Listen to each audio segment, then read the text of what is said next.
Beyond the Mic with Sean Dillon.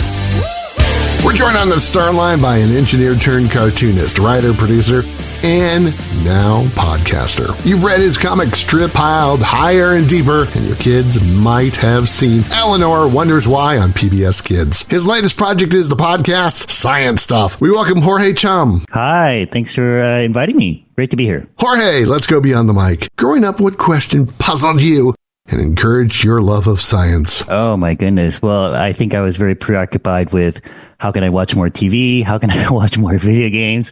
But also, I was just fascinated with science and with technology, and especially robots. I was a big fan of robots, and that's why I got into robotics. How is tackling these nagging science questions people have help you soothe that scientific itch? Oh, my goodness. It's my favorite part of the job. You know, every week I get to dive into a fascinating question that we all want to know the answer to and just have fun doing it. You know, questions like, do our pets lie to us? Or do you really have to wait 30 minutes after eating before you can go swimming?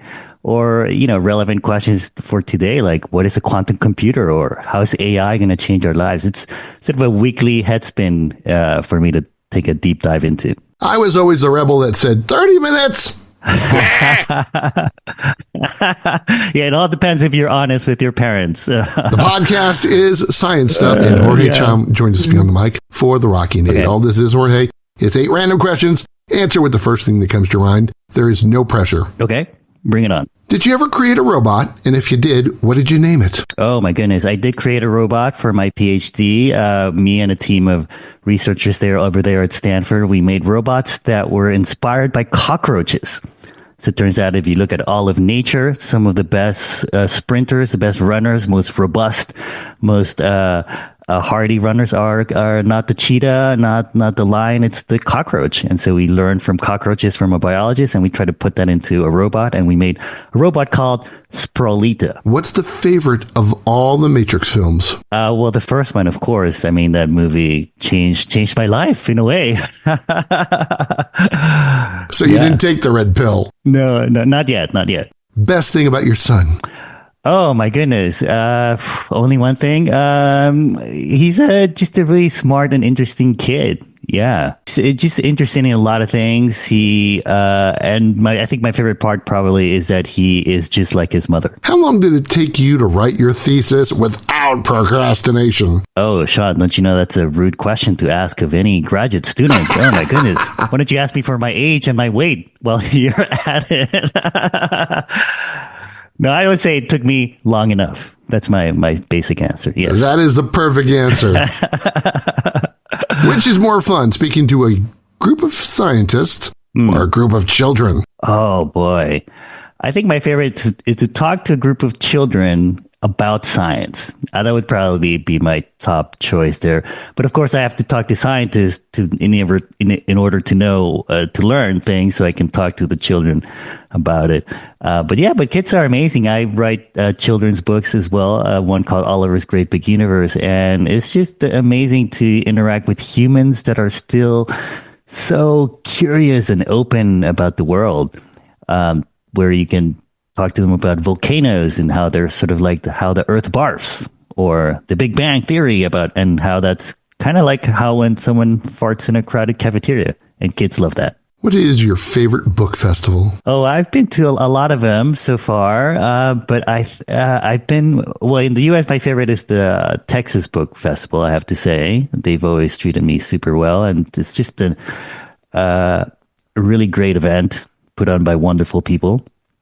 But I've also been to the second biggest book festival in the world, which is the one in Mexico, in Guadalajara.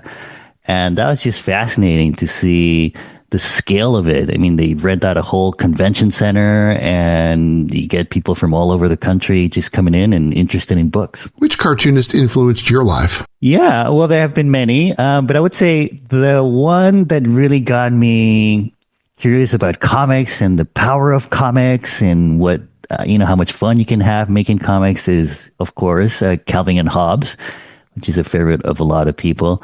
And just his artistry and his wit and his character writing was just amazing.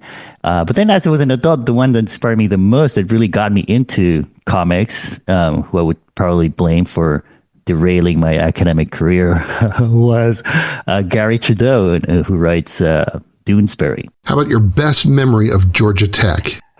My best memory, probably getting to learn the fact that I can work on robots for a living. So I wanted to be an engineer. I like machines, and I thought, well, I'll just go and learn how to refrigerators work or learn how to a motor works. And then when I got there, they had all of these amazing people working on robots. And I was like, wait a minute, you can build robots and design robots for a living? That's incredible. Sign me up.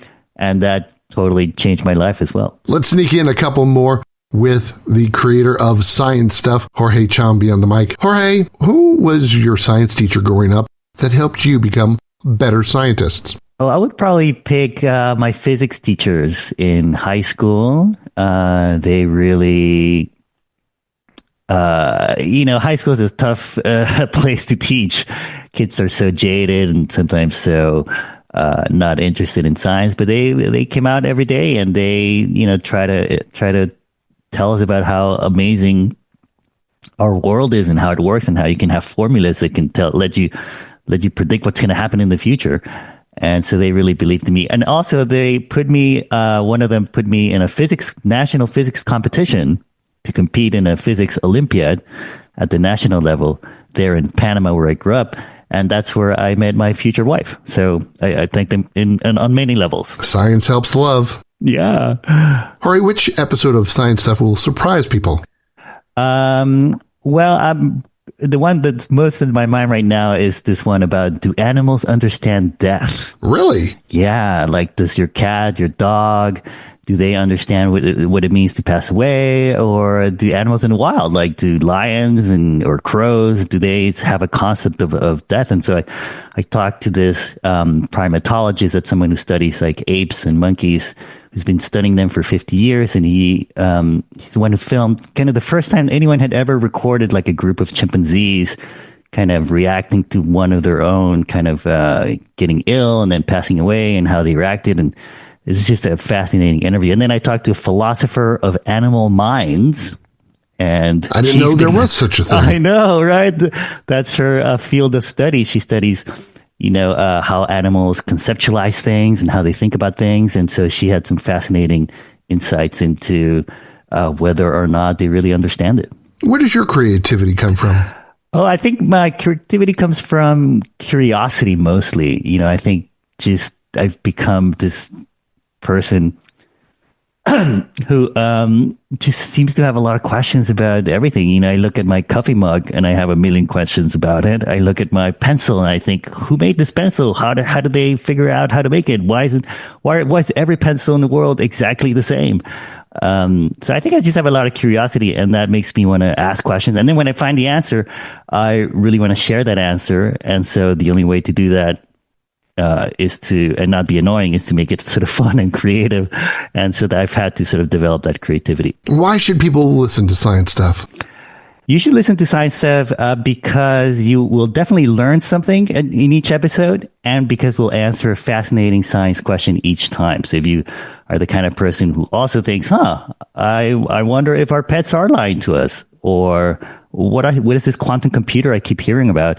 Well, we're going to answer those questions on every episode. I mean, we'll try to do it in a fun and really accessible way that anyone can understand. It's time for One Big Question with Jorge Cham, host of ScienceStuff Beyond the Mic. Jorge, what's the one scientific question that's bothered you that no matter what the bosses tell you, it will be solved on ScienceStuff?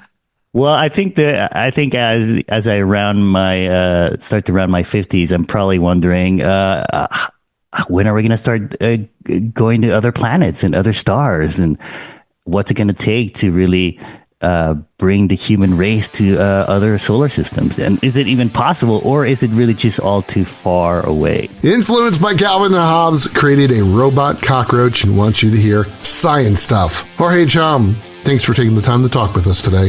Absolutely. Thanks for having me. And that, my friends, is a Beyond the Mic shortcut. If you're enjoying these conversations, please check out another Beyond the Mic episode to find more actors, artists, and people you need to know. We'd also appreciate a like and subscribe on the Good Pods app.